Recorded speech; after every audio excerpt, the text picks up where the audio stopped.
plan, speaking with other districts that overlap the proposed area, establishing a project list, and eventually establishing a district that then establishes a frozen base for those properties and the assessed values in that urban renewal area.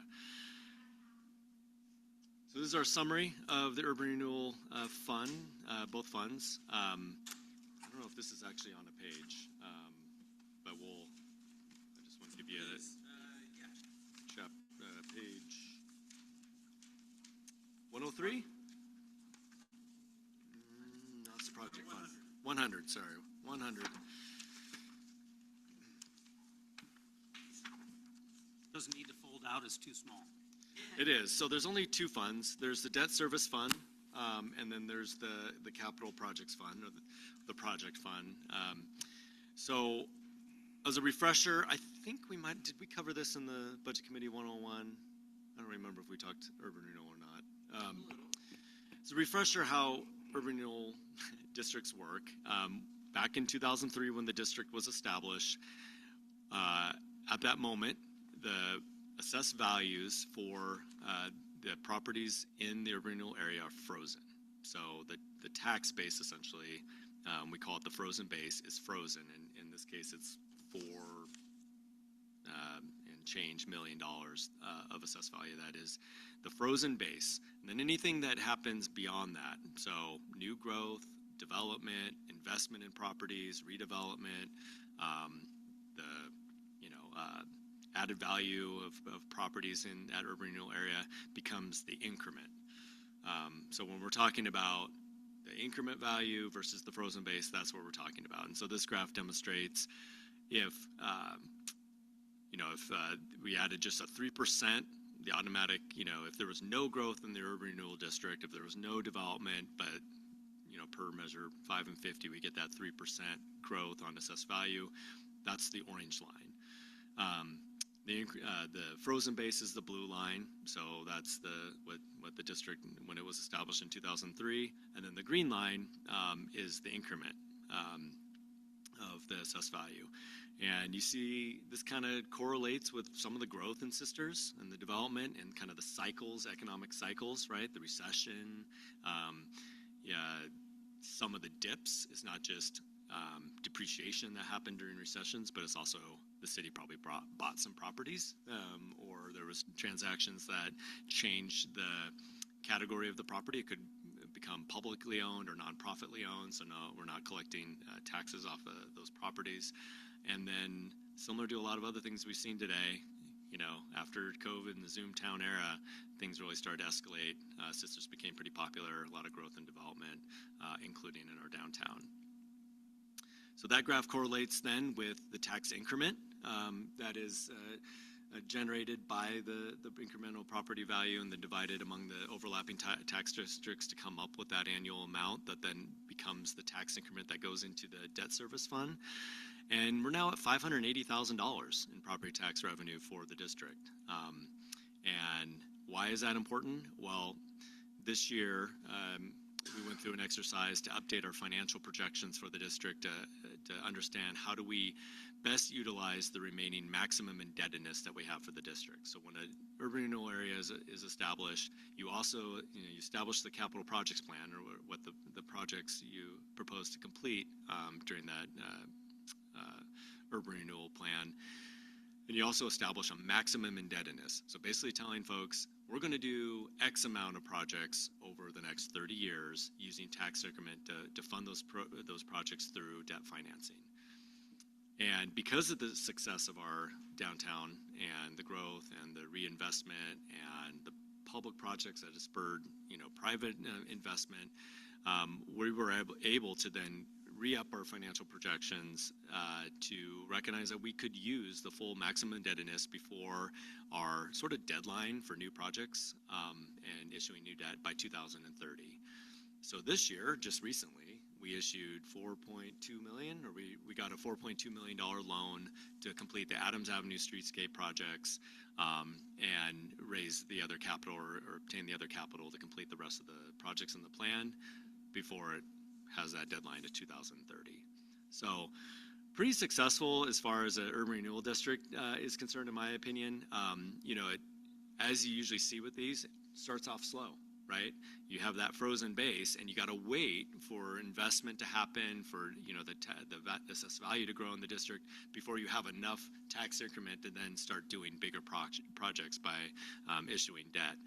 So with the 580,000, we're now able to have an annual debt service payment of principal and interest of $531,000 on that $4.2 million loan, and which is less than our annual tax increment collections, which is great, right? So we have a little bit of excess that's going into the debt service fund that we're transferring into the project fund, and we will be able, I think, to spend, I'll tell you why I think, spend all that money, the full maximum indebtedness, by our deadline of 2030.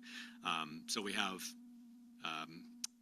already completed 4.8 million of that 9.9 million indebtedness. We have 4.1 program for the 26-27 fiscal year. That gives us about, these are rough numbers, right?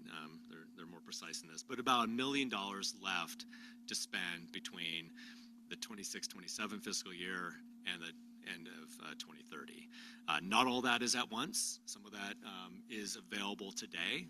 You'll see in the budget there's about $600,000 in contingency that's parked there that the board can decide to use, this fiscal year. The budget committee can give me that direction today, or hang on to it to spend the next fiscal year, the fiscal year after that. But remember, we can't start any new projects past 2030. What happens after 2030? We're just paying that debt service on that loan until we pay it off, and then the district is done. We close it out, and all that new assessed value, all that increment, then goes back to the other overlapping tax districts.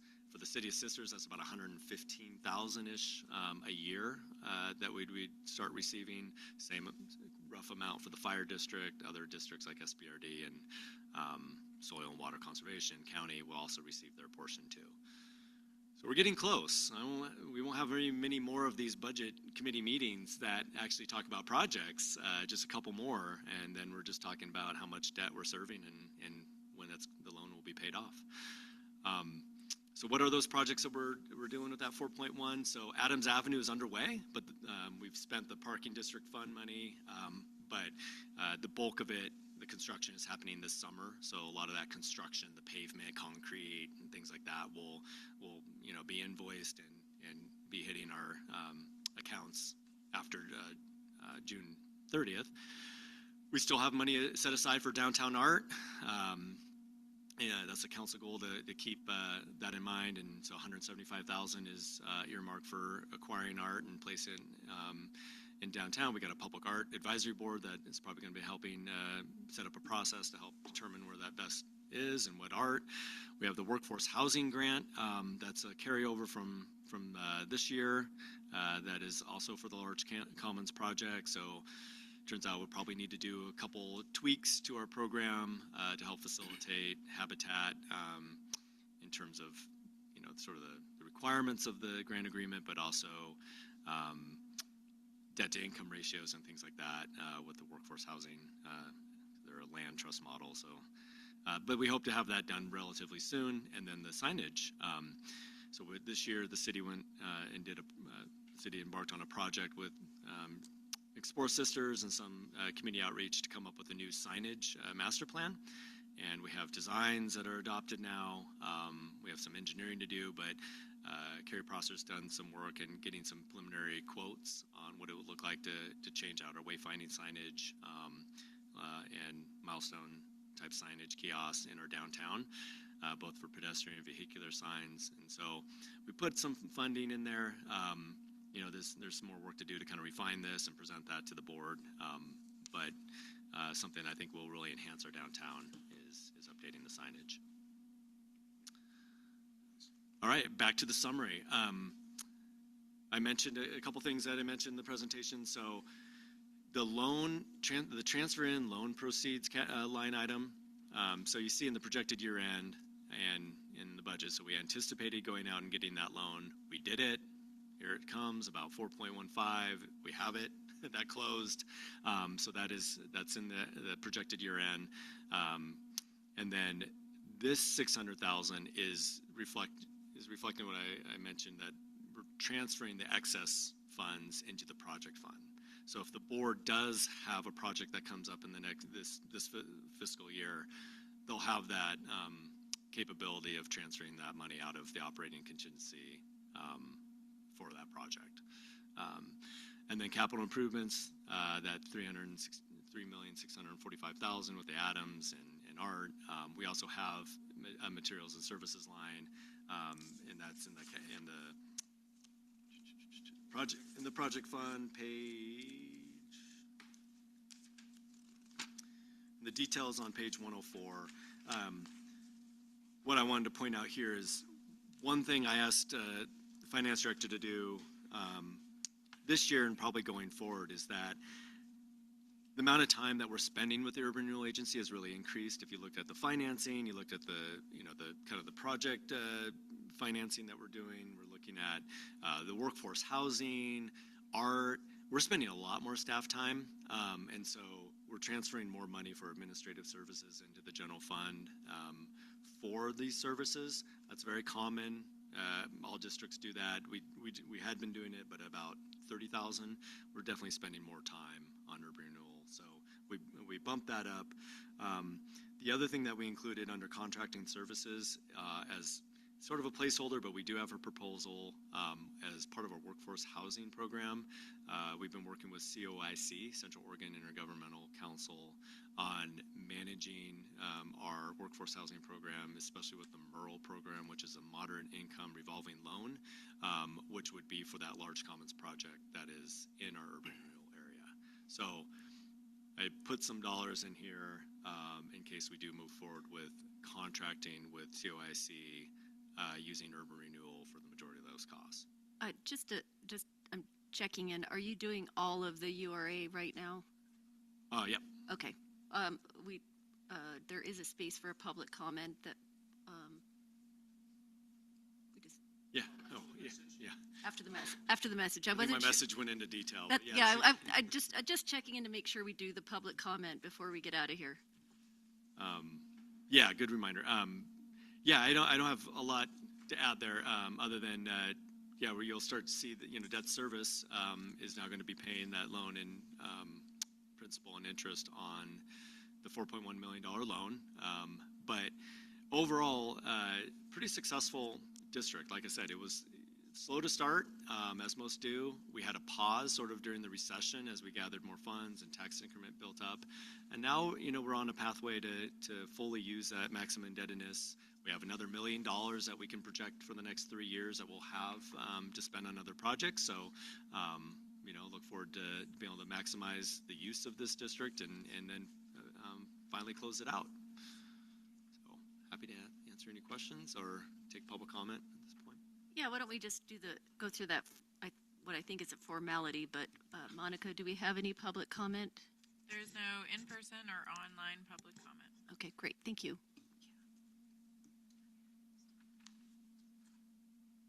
Okay, back to discussion. So, just to be clear, so we have, and I'm just going to call it $600,000 of cash, like available for potential projects in the URA at this time. And so, when the ideas that we have for that, and I'm specifically thinking about like the downtown fire hardening. So that'll be something we discuss later in a different meeting. That'll be something presented to the URA board. Yeah, that's another example of check in on that. Yeah, another example like the defensible space. We haven't fully, wrapped our minds around and presented some policy options to the board or the council on what kind of program do we want to look at for encouraging wildfire resiliency in downtown. Is it grants? Is it matching grants? Is it just paying for implementing, defensible space like, rock mulch and things like that? So I wasn't really sure what amount to put in there. We thought, okay, let's transfer that money into the project fund, keep it in contingency. So when we have those conversations and the board gives us direction, we'll do a resolution transfer to put that up into an expenditure line. Amy pointed something out to me, which very good catch. And that is that up there doesn't agree with anything we have in our book. And then, again, Amy noticed, I'm going to give you credit here, that if you took the Urban Renewal Debt Service on page 101 and you added it to 103, you now get the correct totals on the summary that's on the screen behind you. That is on page 100.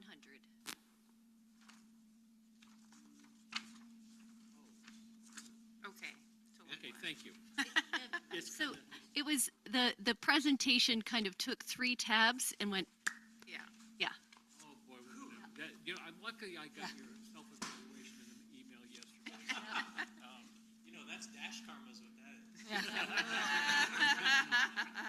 is. This is the consequence of me doing a PowerPoint presentation that's separate from actually scrolling through. I was trying to just skip ahead and do a summary of everything, but yeah, I could have put that, but yeah, that's I all. was just wondering, we didn't have it. I'm glad you caught that we did. So, I just want to make sure you guys can do a little math too, she did. I didn't have to. One thing I would love to see in future URA budget message is just a little bit of the history too. And I know there's some of it in the overview, but the project list, it's always nice to see what we've done with this kind of money and celebrate that a little bit while we're reading this. Yeah, it's a good point. In fact, I have a printout here that I was like, oh, we should have included this in the budget. We could do that for the adopted budget for sure. We do sometimes in the annual report. I think it goes into the annual report. Yeah. It's almost But to for 2 the- pages now. Yeah, but for it's the a long budget list. committee, especially while they're looking at it, going, well, what kind of things what's the URA done, and why are we? I think it helps with overall thinking. Yeah. Well, in the URA whole funding structure, the way it works is, Well, that's wacky. is convoluted, and I think that when you look at that list and you look at these budgets, where's the money coming from? We understand how it works because we have to loan it and pay it back, but it's just a different beast. So the project would be, so we're just not kind of moving. Is the biggest project the downtown renewal that we did on Cascade? Isn't it the single biggest project? Yeah. I mean, so that's a good example of what URA dollars have done. And of course, everybody kind of knows what urban renewal is for, but it's just to spur further development. We improved Cascade, 10 years ago, 15 years ago, I guess now. And it spurs people to upgrade their own businesses because the street looks nice. Doing the same thing with Adams. That streetscape, we improved the sidewalks, we improved the road, we improved the frontage, and then that spurs people to develop further things. And so that's what the URA is for. Yeah, and the theory is those overlapping districts that are foregoing their revenue will get that return on investment later. You're talking about a 27-year URA. The return is probably going to be 40 years. So it's almost like a big mortgage for a lot of those overlapping districts. Kind of like a snowball. It's a long game. Yeah. I think in here too, it'd be nice if it was a little clearer, because I struggled with this. Because I know we're trying to use the language of the district and, the specific URA language, but for the longest time, I thought that, the taxing district was the URA district, but it's really the entire city. Like everybody that owns property in the city is paying into the URA. If you look at your property tax bills. So Yep. I think that there's no language in here that specifically says all property owners inside the city of Sisters contribute to it. Yeah. Good to know. Yeah, it's my second year on this committee. Yeah. Oh, no, I just recently figured that out, and this We is, had a conversation about this. yeah. So like just one sentence, it just it said that, I think Yeah. would help. Yeah, honestly, that's probably great. We can even do another workshop or a learning workshop. There's the county's got some really good videos and for those of us that are visual learners, it's helpful, I think. And then, we can do, stuff on worksheets that maybe applies to other folks. So, yeah, I'm happy to sit down with anybody who doesn't really understand it and help out. It is a very abstract. It's not an abstract theory, but in practice, it's very difficult to understand. Well, and I think the fact that, homeowner, you pay tax, city, you pay taxes to the fire district, you pay taxes, and all of those are entities that are impacted by the urban renewal agency, and then a portion of those taxes that you pay then go to fund the urban renewal agency work. So it is somewhat obtuse. Yes.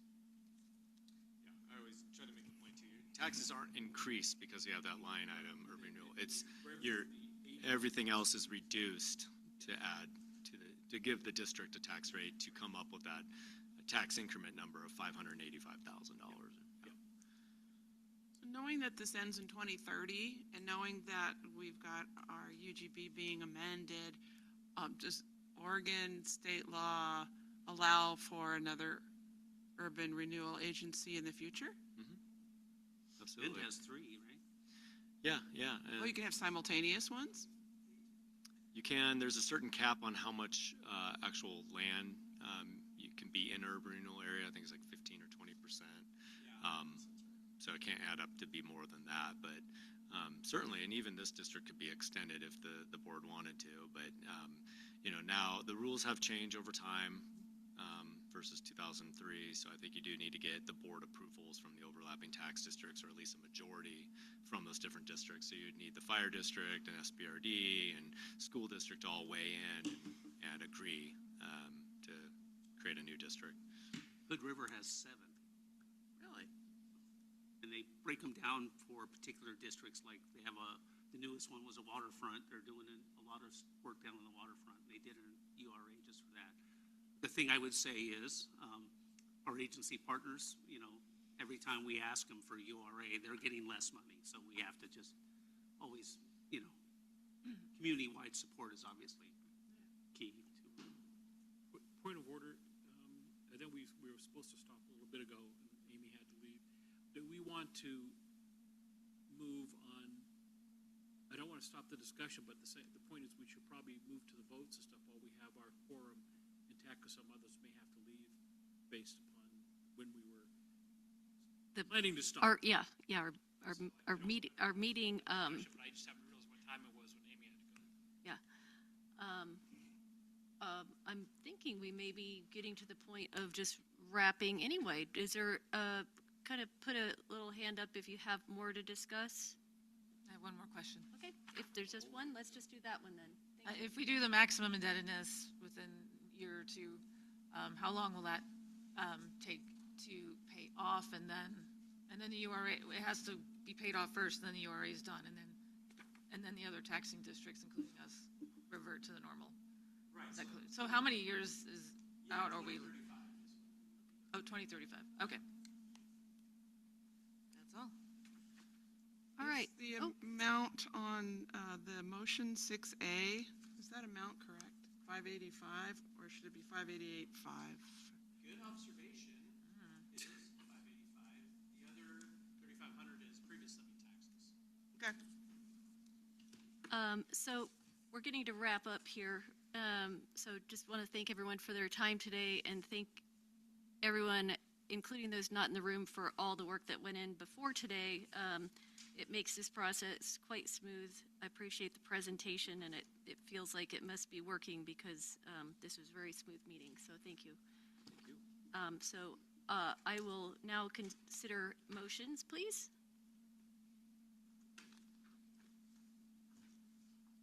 I move the Budget Committee approve property taxes for fiscal year 2026-2027 for the Sisters Urban Renewal Agency to be derived through the division of tax in the amount of $585,000. Second. Okay, all in favor say aye. Aye. Any nays? Okay, great. I move the Budget Committee of the Sisters Urban Renewal Agency approve the budget for fiscal year 2026-27 in the amount of $6,104,244.